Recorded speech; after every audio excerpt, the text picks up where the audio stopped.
out here in my hometown of Willingboro, New Jersey, and I'm stand-up comedian Sean Connor. You're watching Conversations with Chike. We about to get it popping, baby. I'm here with Sean Connor. Brother, What's going on? it's been a minute. Yeah, it has. We've been planning, we've been plotting. We're finally here. Finally. We're in Mill Creek Park, Willingboro, New Jersey, your home. My hometown is lovely to be out here. We got a nice day out here for this. Sun is really bright. Yeah. So, with last weekend, Sheila E. and Big Daddy Kane were here. They killed it. definitely. Killed it. Nice concert. Yeah, Thank we y'all had for the coming out. Seriously. Jazz Festival was real nice. Had the fireworks. That's nice for my hometown to have things like that. Yeah. Normally we shy away from things, but it's nice for them to do things in the community. And they did it in a big way. That was pretty huge. Yeah. Who do you think the biggest star that came here? I was really looking forward to seeing Mike Zombie perform. I know he was supposed to headline, but they had a little trouble, so they couldn't get him on the stage. But Big Daddy Kane brought the energy. Okay. He had the whole crowd rocking left to right. It was real nice to see. If you don't know who Mike Zombie is, look him up. Google him. He's from Willingboro, New Jersey. Look him up. Big, up and coming. Look him up. Willingboro's got a lot of talent. Yeah, they do. Claudette Ortiz from Willingboro. Yeah. City High. Yep. Yes. Robbie. What's his name? City High. I'm not sure who you're talking about. Ryan Toby. That's Oh, what I yeah, meant to say. Ryan Yeah, Toby. Ryan Toby. Sorry, Ryan. So, tell everybody who you are. Well, I'm stand-up comedian Sean Connor. Met up with Chike, a few months ago. He's been keeping a close eye on me ever since. I really appreciate that. But I've just been up and coming in this comedy world. You know how it starts off doing the open mics, and now I'm finally starting to put on my own productions. My next production coming up is going to be at the Taj Mahal in Atlantic City, September 19th. I'm real excited about it. It's the biggest gig I've done so far, and I'm going to be headlining. That's huge. September 19th, 8 o'clock. If y'all are available, come on out. Taj Mahal in Atlantic City. I hope I see everyone there. How do you land something like that? Honestly, it comes from just being ambitious, being proactive. You get yourself in a position, you try to make the most of it. I actually won a contest in New York that let me get the gig at the Taj Mahal. I went, I did well, brought out a lot of people, met up with the owner. I said, hey, I need to put on my own event here because I know you need some business. When you tell people that you can bring the business, they're willing to work with you, so that's how it works out. And it is a business. They call it show business for a reason. Definitely. So, he is a comedian. He's being a little dry with me right now. I really was looking forward to cracking up, crying in tears during this interview because I live for that. So, what's funny to you? What's funny to me, honestly, normal human behavior. The certain things that go unsaid. Somebody walks in a room and you might see somebody trip. Everybody wants to act like they don't want to laugh at it. But those things like that, that's the things that make me crack up. Bringing those things to light, everything that everybody's thinking, those are the things that I want to say. You see that person that's trying to be on a diet. Mm-hmm. They're a few pounds overweight, but they're at McDonald's getting the double cheeseburger and they want to order the Diet Coke. What's the Diet Coke really doing for you? And, those are the things that I like to laugh at. What is it doing for you? So, have you always been funny? Yeah, I've always been funny, but even more than funny, I've always just had stage presence. Though even in school, I always liked to do the plays and musicals and things like that. I was always in the performing arts. And even when it came to speaking in front of crowds, when I used to go to church with my mother, I always had a Sunday verse for me to read in front of the crowd. And, even when I was a little kid, I never really got too nervous at it. So you're a regular ham? Yeah. Just regular. Okay, that's cool. You have a group, a troupe. Oh, definitely, yeah. We run together. We call ourselves Comedy Grind. It's a four-man team. Shout out Will Wright. He's going to be hosting at the show in the Taj Mahal. What's up, Will? Yeah, Will Wright, Steve Brown, and Kels Barksdale. It's four of us. We call ourselves Comedy Grind. Throw your fours up. The reason we started that group pretty much because we was all struggling in the beginning. We didn't really have good jobs, so it was easier on our pockets to tour around and go to the open mics and go to shows together than to split the cost, and then to take it on all by ourselves because gas and toll can get crazy on you. That's really smart. It's really smart of you guys. And how long have you been together?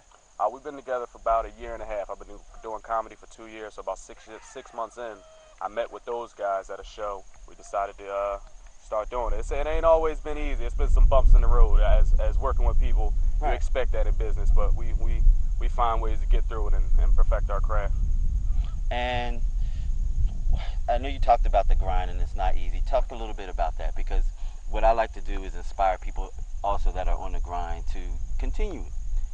When you come to the brick wall, you got to bust through it. You got to keep going. Definitely. Because it's treasure on the other side of it. Just got to keep going. Talk about your grind a little bit. Definitely. Honestly, the grind is the best part to me. Like, I love going out and sacrificing time, maybe working extra hours at the job so I can have a little bit more money to go out. That's the best part to me. And with the grind, you can't expect nothing to happen without the grind. You know, people are saying, you know, if I just had opportunity, if I just had this spot, I would work hard for it. You got to go out and create the opportunity. That's what the grind is. This is when true. I'm going out to those open mics, I know, you know, somebody's going to see me, but nobody important. And I'm not really expecting, you know, Shaq Comedy All-Stars or Eddie Murphy or Kevin Hart, anybody had to be at the open mics. But you might see somebody say, hey, I want you on my show. And that takes you to the next level where you can meet an owner or meet a business owner that'll let you put on your own show. And that's really what I'm about, you know, being a boss in this and not just a worker. Because I can get, you know, 5, 10 minutes, even 15 minutes opening up for Kevin Hart. But then if I can put on my own production, can't nobody tell me how long I can go. Can't nobody tell me what I can do on the stage. And that's what I really enjoy about it, just being able to be myself and get money for it. Now, you write your own material? Definitely, definitely. Would you be open to ghostwriting for other people? I would be open to ghostwriting for other people. I'm actually open to having ghostwriters. You know? Drake ain't on top for a reason. I'm trying to get with you, man. I'm going to get me somebody too, Drake. Absolutely. Meek Mill, you better figure it out. So, you're actually about to be in a movie? Definitely, definitely. Actually hooked me up with Prince White. Really appreciate that. Shout out to Prince and Putu. But yeah, we're working on the film. It's called Muda. That's time in Swahili. Just learned that from them. Okay. But working with them is a real cool experience. I really appreciate that. Because when I first met him, I'm not even going to lie, I was a little nervous. I was a little uptight because I met Warloo. And he was in his full African garb. And I was just like, man, these guys is like royalty. They're not going to respect anything I got to say. Yeah. And Prince, everything Prince says is real smooth. He can tell you some bad news. You still believe it like it's good news. This Like, you is know true. what? Shout out We're not Prince. going to start on time, but it'll be all right. You be like, you know what, Prince, I trust you. And Putu, he's the complete opposite. He's like, like all over the place, rambling. He's like Putu is like, we got to get this done. We got to get this done. Prince is like, it'll get done. It'll get done. It's just watching them work together and working with them is a real nice experience. True. Funny story. A buddy of mine, David Rain, shout out David, called me up and said, I have a part for you in a movie. I said, oh yeah? Oh yeah, I'll do a movie. Yeah, it's actually the first movie I did. And we went and we filmed it, and I met Prince. Prince was the director. Okay. That movie now, shout out Transition the movie, is up for seven African Oscars. African Oscars, yeah, I did NAFCA. see that. That's amazing. Man, Prince would not steer you wrong. You're in good hands. Now, when Prince I called seen me that, up I one was day. like, man, I'm glad I'm working with these guys. I done made it. He called me up. He said, you know any comedians? I need a comedian to host. And I'm like, yeah, I do. And how did that work out for you? Oh, that was an amazing experience as well. That they had a real nice Uni Africa festival. Shout out to Uni Africa, the organization. If you don't know about that, look that up. I really like Uni Africa because what they're about, bringing the whole culture of black people together, not just saying we're from here, so we're gonna stick with these people. We're from here. It's just everybody working together as a community, as a big world family. That's what I like with it. But with that festival, it was real. It was a different feel for me because normally I got blue language comedy. You know, it's not exactly clean, but I had to clean it up for that because I wanted to be respectful of the culture and of the organization of it. We had some younger people there. I didn't want to, you know, be all vulgar and crazy in front of them, but it was a real nice experience. The crowd showed me a lot of love. And that's a good exercise to have. Definitely. You want to be universal. Yeah, that's what you want. Be versatile. Have you made a television spot yet? I've been on local TV, not on you know, anything national televised. I've been on the Comcast network channel over in Philadelphia. Okay. I worked with Prodigy Entertainment. You know, they put on a comedy cabaret special. So Okay. we've been on local TV, me and the Comedy Grind, but nothing national yet. Okay. Tell everybody where they can find you, all your social media stuff. You can definitely find me on Instagram at ShawneeMac_comedy. That's SeanyMac _. Everybody can spell comedy. You can look me up on YouTube at Shawnee Mac Comedy too. Check out my clips, check out my interviews. You know, I play the piano now, so I've been working on my keys. You can check out any covers. Request any covers. You know, I might sing a song for you if you like. Oh, you have vocal skills? A little bit. I'm Okay. trying to work on it. All right. All around talent. Yeah, try to perfect my craft, man. Get better every day. Never stay in the same lane. You want to shout out any people? I definitely want to shout out again Will Wright. I want to shout out Comedy Grind. I want to shout out Rich Glory Clothing. You know, they're sponsoring the show on September 19th. And I want everybody to come out on September 19th to the Taj Mahal at 8 o'clock. The after party is going to be at a gentleman's club for all you fellas. You know, you want to come, tip a couple dollars, see a little action. Come enjoy the show. Come enjoy the show. We're going to have a good time, and I really hope to see you all there. Absolutely. Where can they get tickets? You can buy tickets. If you go on my Instagram, the link that you can buy the tickets right on Eventbrite. Tickets are $20 and it's a 2-drink minimum. I know it's a lot, but come on out, enjoy your time, you know, spend a little money. It's a little bit extra, but we got a great show planned for you. It's at a premier venue, and like you said, me and Prince and Putu, we're gonna be there shooting scenes from the film, so you guys can actually be extras in the movie if you come down. That's hot. Yeah, you know, who doesn't want a little cameo time, huh? Right, and right. And you never know where that can go. You never know. That's how you make it. You got to go out there and put your neck out there for the opportunity. It's all about risk. Calculated risk, not just, you know, crazy risk, but you take the right risk and it might put you in the right situation. This is true. That's the gospel right there. I just want to thank Chike again for having me, you know. Man, I'm about inspiration and seeing people on their grind, and you guys work. Definitely. I appreciate art, and what you do is an art. You know what I love most about you, Chike? You got a full-time day job, and you still go full-time on the grind. Because I go full-time on the grind, and I see how hard you go, but then you got a full-time day job. Yeah. If I'll be at my day job like, man, I don't need this, man. I'm quitting tomorrow. I'll be thinking that every single day, but you go hard at your day job. And you think I don't? Like, and when I interview, like, celebrities that made it, that's one of the things that I ask them, because it's educational for me. Like, how did you make the shift? If they've ever worked a day job. Some, you know, are born into it. Some had circumstances. And some just already knew what they wanted to do. Yeah. But those that actually went down a different path first, that whole decision making of letting that go, that thing that you were trained to do, and your regular grind, because it's nothing like having a check every week or every 2 weeks, and it's coming in, it's coming in.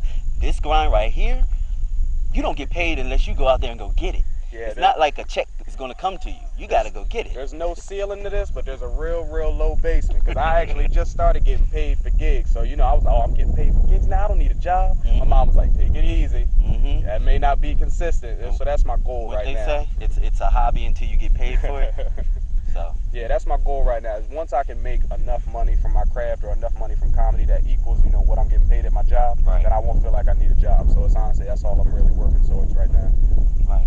So you are open to acting now? Oh yes, definitely. You know, I put on my own production earlier this year in February. Okay. I put on my own play. It was the Love and Laughter event. We called the play Check Please. It was pretty much my version of a hell date experience. We had a main guy and a main girl. They went on 3 hell dates, or 3 dates with terrible people, crazy people. And at the end, they bump into each other at the same restaurant, fall in love, see that they got the chemistry, hit it off. But it went over real well. That was the biggest turnout that I had so far at an event. Cool. 250 people. I was real excited about that. And we just looking to keep making it bigger and better. Okay. Who are some people that inspire you? Inspire me from a comedy standpoint, you know, I always look up to the guys. Of course, the Godfathers like Eddie Murphy, Richard Pryor, Dave Chappelle, George Carlin, Bill Burr. But just from, I guess, my comedy persona on stage, I get that from my family. You know, my older brothers, I was the youngest, so they always busting my chops, picking on me like the little brother. It's always picking on me, and they always had jokes for days. It was never ending and never stopping. So when I went to school against the other kids, it was like, man, y'all can't compete with me. I've been getting this for years. I'm ready for this. So now it's just like I wasn't never nervous. And then I learned, you know, I speak pretty well, so I learned how to write my own material. Okay. Once I learned how to form a joke, just kept working on it, got better and better. Now, I love people like Ellen DeGeneres. She's one. Eddie Murphy's another. They're storytellers. Bill Cosby's another. Yeah, definitely Bill Cosby. You get up there and it doesn't seem like your jokes are segmented. It's more like it's a fluid story. Yeah. I love that. That's an art form. It's not easy to do. Yeah, definitely. That just comes from honestly, that just comes from putting time in the craft. You know, you write the joke, and when you go up there and first tell a joke, especially, and I know every comedian writer knows that when you're hitting open mics and you first write a joke, 9 times out of 10 it's not getting laughs. It's just like, I just wrote this on a paper, I just want to get the idea out there. But the more you're saying it to the crowd, the more you're saying it in real life with people, you figure out how to introduce it to people or make it seem like, you know, we're just having a conversation or it's just flowing. And honestly, that's the thing about comedy that kind of not creeps me out, but I think it's crazy about comedians. You know, anybody, you train, you could dunk a basketball, or you train, you could run fast, but to talk to the multitudes of people at once and actually have them listening, I'd be like, man, because I quickly tune somebody out if they're boring. So if you can actually keep their attention, that's a freak of nature thing to me. That roar of the crowd, the laughter, does that give you a high? It's like, yeah, that's an amazing feeling. Like, you know, when you're hanging out with your friends, you say something, make your friends laugh, they're laughing, you guys are both enjoying Right. it. So when you got a whole room of people laughing, they're giving you your energy, it's just like, it's an amazing feeling. Have you ever bombed? Oh, yeah, yeah. I probably bombed just last week. I ain't even gonna lie to y'all, but you know, I keep at it. That doesn't knock me off. I be like, man, these jokes worked at the other place. Y'all don't know nothing, so I just keep at it, keep getting better, keep working on my craft. But yeah, bombing. I don't think you can do something without. You can't really love doing something if you're not willing to suck at it. True, and you can't appreciate it. You can't appreciate the highs if you don't have lows. Brother, I appreciate you for coming out. I really appreciate you having me, man. Absolutely. Wish you continued success. And Conversations with Chike. Kill him at the Taj. Kill him at the Taj. Definitely. September 19th, 8 o'clock. Again, ShawneeMac_comedy. You go on my Instagram, or you can type in Sean Connor on Facebook. Look me up.